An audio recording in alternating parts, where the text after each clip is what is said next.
Je m'appelle Juliette Arda, je travaille comme formatrice à l'Institut des Arts de la Bijouterie à Aix-en-Provence. Et voici Tony de Bellonor Joaillier. Nous sommes rencontrés au salon précédent quand on faisait tous les deux, avec d'autres artisans, des démonstrations. Et comme on s'est très bien entendu, on s'est lancé le défi cette fois-ci de faire une démonstration sur une pièce qu'on se ferait à quatre mains, et avec aussi la participation d'autres professionnels.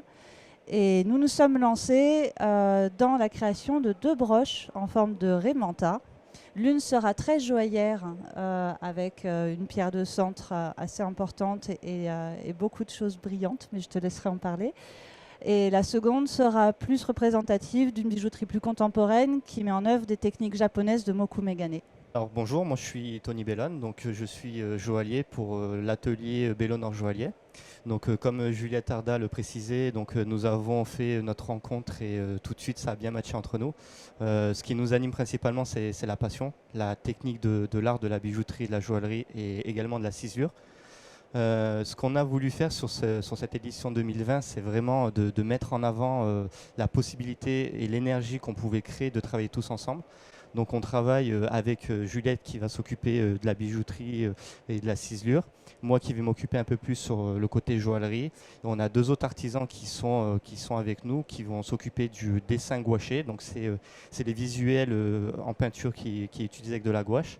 Et on a aussi un graveur qui va nous permettre de marquer vraiment nos initiales dans cette Raymanta et qui marquera le Bijorca 2020. La Raymanta nous est parvenue immédiatement. Après, c'est un animal qui est vraiment sublime, qui est majestueux, qui a de la légèreté, de la délicatesse dans son déplacement.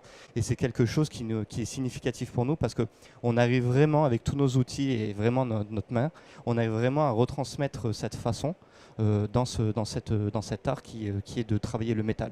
Nous avons des établis qui ont été installés dans le pôle formation. Et tout au long du salon, vous allez pouvoir venir nous voir marteler, scier, souder, sertir. La bijouterie est un art très délicat. On a déjà eu quelques petits écueils dans le travail de design qui nous a forcés à rebondir, à changer nos idées, à adapter. Et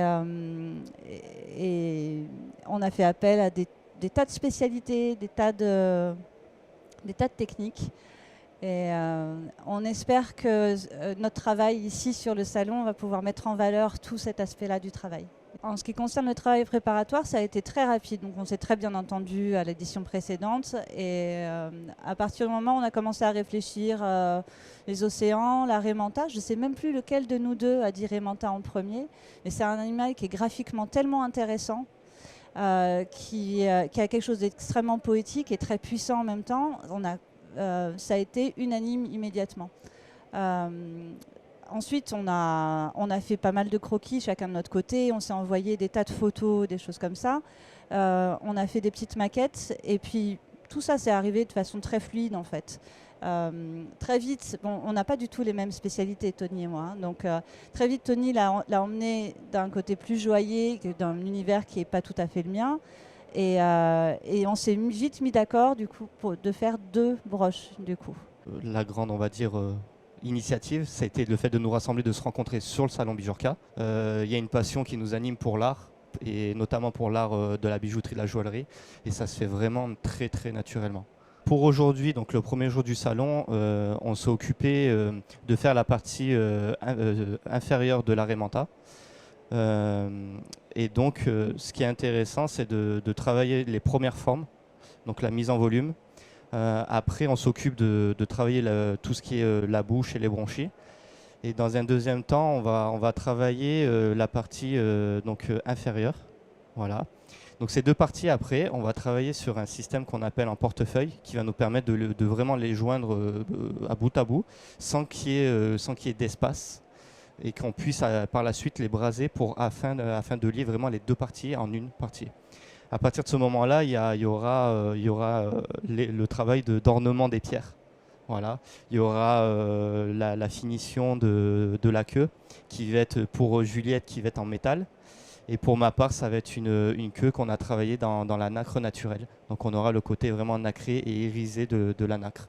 Donc c'est pour ça qu'on a vraiment des influences et des styles qui sont différents mais qui s'allient parfaitement. Pour moi, Bijorka, c'est surtout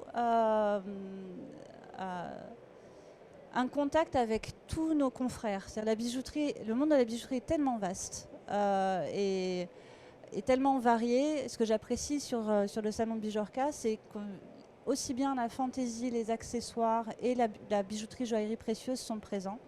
Il y a toujours quelque chose, même dans les domaines qui ne sont pas nos spécialités, qui vont venir nous inspirer, nous titiller. Et je trouve très, très intéressant de venir se confronter et c'est très stimulant en fait dans l'ensemble. De la même manière que Tony et moi, on a découvert pas mal de choses de nos propres métiers rien qu'en confrontant nos idées.